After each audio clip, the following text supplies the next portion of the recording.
Bonjour, voici ma deuxième vidéo qui va traiter du sujet donc de la papauté par les Saintes Écritures, la légitimité du pape.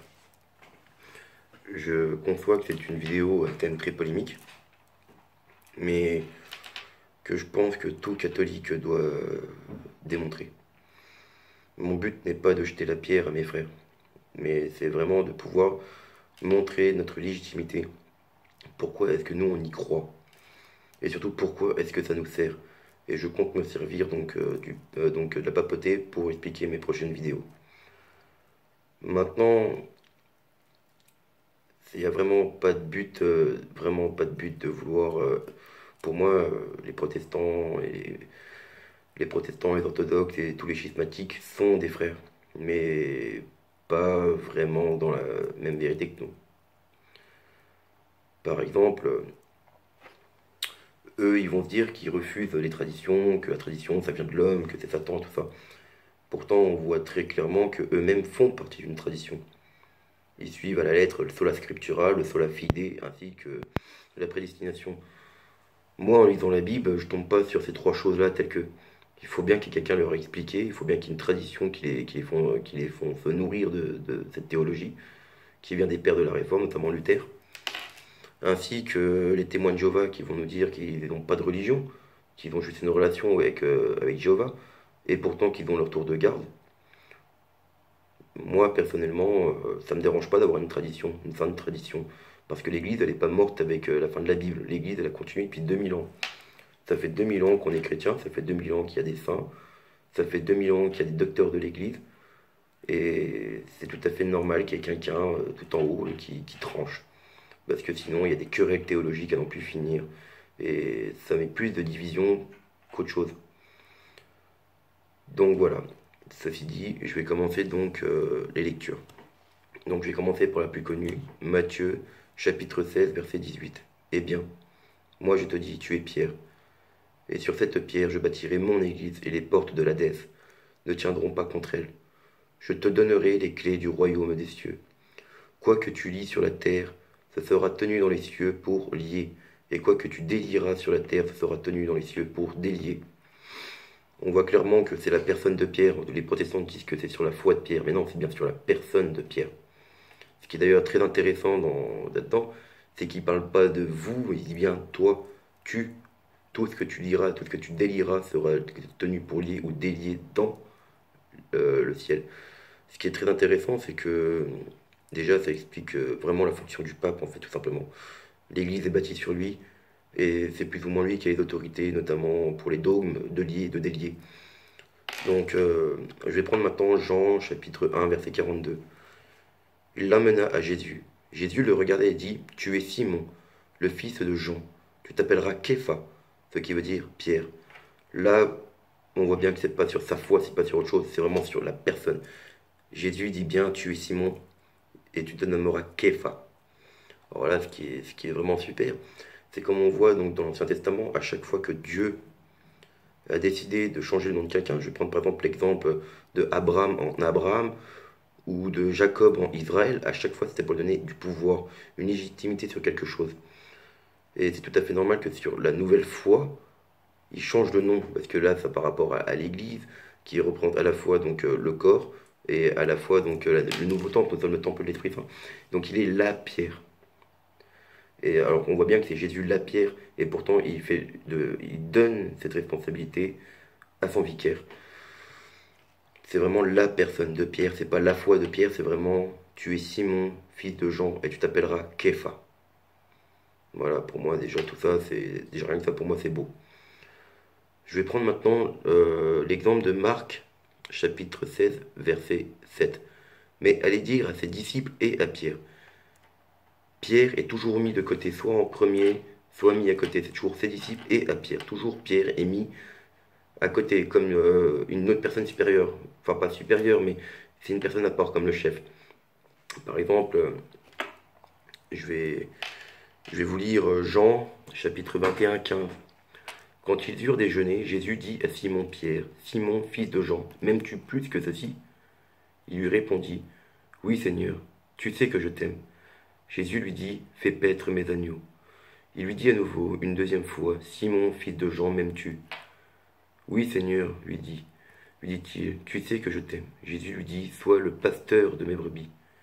Il lui dit pour la troisième fois, Simon, fils de Jean, m'aimes-tu? Pierre fut peiné de ce qui lui dit pour une troisième fois, m'aimes-tu? Et il lui dit, Seigneur, tu sais tout, tu sais bien que je t'aime. Jésus lui dit, fais paître mes brebis. Alors là, c'est encore fort. Il a à la fois la charge de les nourrir, donc spirituellement, les nourrir spirituellement, et de les faire paître et de les diriger. C'est lui qui nous dirige. C'est le Christ, bien sûr, qui nous dirige, mais son vicaire a le pouvoir de guider, de diriger le troupeau du Christ.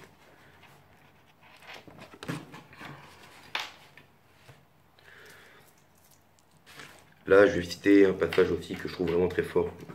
Donc, je voulais le citer en entier, parce que sinon, vous allez passer à côté de ce que je voulais vous faire lire. Luc, chapitre 22, versets 24 à 32. Il se leva aussi entre eux une contestation. Lequel d'entre eux pouvait être... Excusez-moi. Il s'éleva aussi entre eux une contestation. Lesquels d'entre eux poursuit être tenu pour le plus grand? Il leur dit, les rois des nations dominent sur elles, et ceux qui exercent le pouvoir sur elles se font appeler bienfaiteurs. Mais pour vous, il n'en va pas ainsi. Au contraire, que le plus grand parmi vous se comporte comme le plus jeune, et celui qui gouverne comme celui qui sert. Quel est en effet le plus grand, celui qui est à table ou celui qui sert? N'est-ce pas celui qui est à table? Et moi, je suis au milieu de vous comme celui qui sert. Vous êtes vous ceux qui sont demeurés constamment avec moi dans mes épreuves, et moi je dispose pour vous du royaume, comme mon Père en a disposé pour moi. Vous mangerez et boirez à ma table en mon royaume, et vous siégerez sur des trônes pour juger les 12 tribus d'Israël. Simon, Simon, voici que Satan vous a réclamé pour vous cribler comme le froment. Mais moi, j'ai prié pour toi, afin que ta foi ne défaille pas. Toi donc, quand tu seras revenu, affermis tes frères. Alors là, c'est fort. Au début, on les voit, ils sont en train de se quereller pour savoir qui est le plus grand. Jésus leur fait tout un serment pour dire que le plus grand doit se comporter comme le plus humble. Après, il leur dit qu'ils auront tous une place sur des trônes pour diriger. Donc, on va revenir à la communion des saints. Hein, je ferai une vidéo là-dessus.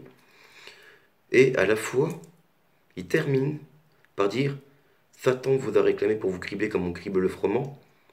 Simon, Simon, j'ai prié pour toi afin que ta foi ne défaille pas. Et juste après, il lui fait l'annonce de sa trahison. Mais de quelle foi, de quelle foi est-il question? Et surtout, il dit bien affermis tes frères dans la foi. Tous les autres, enfin, on voit bien que c'est la volonté de montrer que c'était lui le plus grand, parce qu'il se bat pour ça.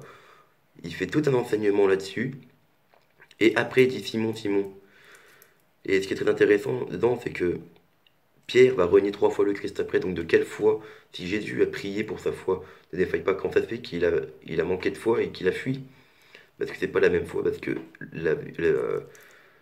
le pape a pour but de guider les brebis dans les repères doctrinales, mais en aucun cas d'être forcément saint, car les papes sont des pécheurs, et même des fois des grands pécheurs. C'est un peu comme Caïphe qui a dit il vaudrait mieux qu'une personne meure plutôt qu'une multitude. Et ben à ce moment-là, donc je crois que c'est Saint Jean, il dit que vu qu'il était grand prêtre cette année-là, l'Esprit Saint lui avait donné donc une prophétie. Et ben c'est à peu près la même chose pour la chair de Pierre. Maintenant, le nom de Pierre est mentionné plus de 190 fois, celui de Jean 29 fois. Ça, c'est quand même déjà pas rien. Maintenant, je vais vous lire Acte 15, verset 6. Alors les apôtres et les anciens se réunirent pour examiner cette question. Après une longue discussion, Pierre se leva et dit, c'est fort, parce qu'on est à Jérusalem. Dans le concile de Jérusalem, il est question donc de savoir si on doit circoncire ou pas les gentils. Ils sont en train de débattre. C'est Pierre qui se lève C'est lui qui préside l'assemblée. Alors qu'on est on est dans l'église de Jacques. C'était lui l'évêque de Jérusalem. Pourquoi est-ce que c'est pas Jacques qui se lève? Pourquoi c'est Pierre? Surtout que c'est pas la première fois. Je prends maintenant Acte 1, chapitre 1, versets 15 à 26. En ces jours-là, Pierre se leva au milieu des frères. Ils étaient réunis au nombre d'environ 120 personnes et il dit, frères, il fallait que, etc.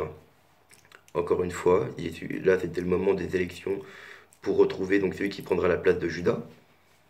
Et c'est Pierre qui s'éleva. C'est toujours Pierre qui se lève.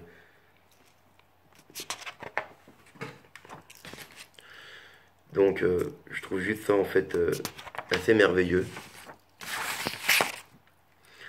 Parce que pour moi en fait ça dit tout. Par exemple on voit aussi que dans la Bible, à chaque fois par exemple, à chaque fois que les 12 apôtres sont cités, il est toujours mis Pierre en premier et Judas à la fin. On voit bien qu'il y a une volonté de mettre Judas à la fin parce que c'est celui qui a trahi le Christ. Mais pourquoi mettre toujours Pierre en premier? Pourquoi c'est toujours Pierre? Moi je pense qu'il faut se poser les bonnes questions. Et encore, il y avait beaucoup plus de choses que j'avais écrites, mais je vais pas toutes les citer parce que ça fait beaucoup. Et je pense que déjà sur les points apportés là sont déjà très importants. Moi personnellement, ils m'ont convaincu. Donc j'avais trouvé la foi dans l'Église catholique. La main de Jésus-Christ m'a touché lorsque mon papa était malade. Et quelques temps après, donc j'ai eu très peur quand j'ai entendu parler donc des protestants qui disaient que prier la Vierge Marie, c'était prier le diable. Alors du coup, j'ai tellement eu peur que j'ai fui l'Église et je me suis formé donc par la théologie protestante. Et j'ai vu son plafond de verre en étudiant en fait justement. C'est là que je me suis aperçu que la personne de Pierre avait quelque chose de vraiment important. Et c'est par la personne de Pierre que je suis revenu à la foi catholique. Et de la foi catholique, je suis revenu après la prière au Saint, la prière à la Bienheureuse Vierge Marie. Donc pour moi c'est clair. Pour les catholiques, c'est clair aussi. Maintenant, comme dit, le but n'est pas de jeter la pierre sur qui que ce soit, mais c'est bel et bien de pouvoir partager. Et pourquoi pas, si ça peut aider des gens, ça serait vraiment super. Maintenant, mon but est vraiment, je me suis vraiment appuyé donc sur la papauté là, parce que je compte m'en servir pour mes prochaines vidéos pour expliquer notamment beaucoup plus de choses. Parce que pour moi, les écritures, elles sont pas suffisantes. Il y a tout, il y a la foi, il y en a pas assez. Car l'Église, elle n'est pas morte avec la Bible. D'ailleurs, c'est l'Église, c'est un pape qui a canonisé la Bible telle qu'on l'a. Même que Martin Luther s'est donné le droit de pouvoir enlever des livres. Mais qui est-ce qu'on est pour pouvoir enlever des livres d'une Bible? Moi, personnellement, je suis chrétien, je me verrais pas dire, j'aime pas je trouve que par exemple, tel, tel texte de Paul ne me déplaît, je vais les enlever. Je suis qui pour faire ça? Personne. Je pense que à ce moment, il faut se demander la légitimité. Jésus nous dit de juger un arbre à ses fruits. Quand je regarde les fruits donc de la papauté, on voit une théologie qui est très belle. Et par la même occasion, quand je regarde les fruits de la papauté, il y a la Bible, parce que c'est un pape qui a canonisé la Bible, parce qu'avant, les premiers chrétiens n'avaient pas les textes. Ils avaient une tradition orale. La foi s'annonçait oralement. Seulement après est venue les Écritures. Les Écritures sont là pour témoigner de ce que Jésus a fait, que les premiers apôtres ont fait. Mais le premier cas, c'est que les apôtres, ils sont morts, ils sont au paradis maintenant. Aujourd'hui, il y a une église qui est vivante depuis 2000 ans. Et si on n'aurait pas de pape, ça serait l'anarchie. Un peu comme sans vouloir jeter la pierre sur qui que ce soit, avec les milliers d'églises protestantes différentes, plus ces courants qui en sont sortis, tels que les témoins de Jéhovah ou les mormons, que, attention, je respecte, j'ai eu des amis à moi qui étaient mormons, bien qu'on ne partageait pas la même foi, ça ne nous a jamais empêché de se parler avec charité et avec une véritable fraternité. On est C'est le diable qui disperse. Donc je pense que avant de se regarder avec colère et jeter la pierre sur nos voisins, je pense qu'il est mieux de regarder ce qui est déjà dans nos propres yeux, mais surtout de se regarder avec charité. Parce que le Christ, pour commencer, on voit il y a des gens qui sont en train de prêcher, qui chassent les démons au nom de Jésus. Les apôtres qui voient ça, ils viennent voir Jésus pour dire on leur a demandé d'arrêter, ils n'ont pas voulu. Et Jésus dit, laissez-les donc faire, car on ne peut pas chasser un démon en mon nom et dire du mal de moi juste après. Là, on voit qu'il y a des gens qui suivent Jésus. On voit qu'il y a une église qui est là et pourtant d'autres gens font des miracles au nom de Jésus et Jésus laisse faire. Parce que Dieu est bon, il fait ce qu'il veut. Et dès le moment qu'on a Jésus, quoi qu'il se passe, on est sauvé. car en fait le christianisme c'est une relation à Dieu, mais nous sommes aussi une relation d'église, parce que nous sommes une église, nous sommes le corps du Christ. Ce qui est aussi très intéressant, c'est quand on voit la tour de Babel qui s'est élevée, Dieu l'a détruit. Je pense que le diable a son pouvoir sur terre afin de disperser les gens, mais que dans cette dispersion, l'homme découvre ce qui est la véritable humilité, un cœur brisé, comme il dit dans le psaume, ce qui plaît à Dieu, un cœur brisé. Moi, je pense vraiment que la volonté de Dieu est vraiment qu'on se regarde avec charité, fraternité, nous sommes tous frères. Et je vais même aller plus loin, je dirais même qu'une personne qui n'a pas encore reconnu le Christ est un frère, car un être humain, dès le moment qu'on a une âme, nous sommes une créature de Dieu. Donc voilà. J'espère vraiment que ça vous a plu. Si jamais ça vous a plu, bah, venez discuter avec moi. Ce serait vraiment super un échange en plus. En tout cas, moi je vous dis, soyez bénis. Amen.